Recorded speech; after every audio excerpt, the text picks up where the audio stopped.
guys, nandito po kami sa aking mga chikiting. Ayan, yung dalawang yan hindi natutulog. Ayan, no?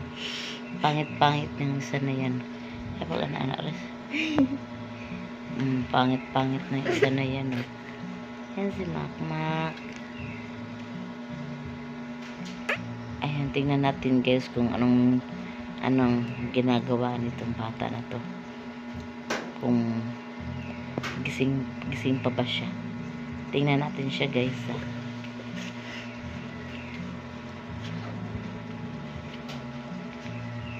Ay, bulaga. Ayan. Ayan. Tulog na pala siya guys, oh. Nakahiga lang siya sa sa aking tiyan.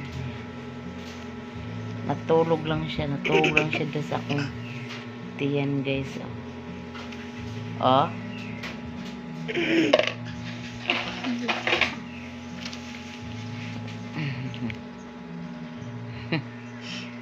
Natulog dito ay guys. Natulog na si Kinkin. Natulog na siya guys. Naw ni Makloy. Bye bye. Bye-bye.